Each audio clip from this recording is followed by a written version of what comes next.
अस्सलाम वालेकुम दोस्तों, कोरोना वायरस से अब कौन वाकिफ़ नहीं, इसलिए मुझे इस पर लंबी चौड़ी वीडियो बनाने की ज़रूरत नहीं है।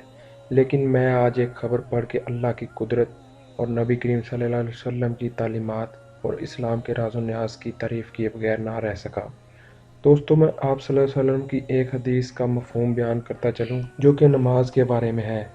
आप सल्लल्लाहु अलैहि वसल्लम ने अपने सहाबा किराम से एक दफ़ा पूछा कि अगर तुम्हारे घर के सामने से एक नहर गुजरे और तुम उसमें रोज़ 5 दफ़ा नहाओ तो क्या तुम्हारे जिस्म पर कोई मैल बाकी रहेगी? तो सहाबा किराम ने नफ़ी में जवाब दिया। तो आप सल्लल्लाहु अलैहि वसल्लम ने फरमाया, बस नमाज ही इसी तरह है, ये तुम्हारे गुनाहों को बिल्कुल इसी तरह धो देती है। और दोस्तों, नमाज के लिए वज़ू ज़रूरी है और वज़ू जिस्म के गुनाहों को धो देता है और जिस्म के गुनाह बीमारी हैं। हालिया एक ट्रेनिंग वर्कशॉप में पाकिस्तानी साइंसदानों ने ये तहकीक की है कि वज़ू करने से आप कोरोना वायरस से महफूज रह सकते हैं और मेरा यकीन कामिल है कि वज़ू वाकई बहुत सी बीमारियों से राह निजात है। दोस्तों, वीडियो को दूसरों के साथ शेयर ज़रूर करें और इस चैनल को सब्सक्राइब ज़रूर करें। शुक्रिया।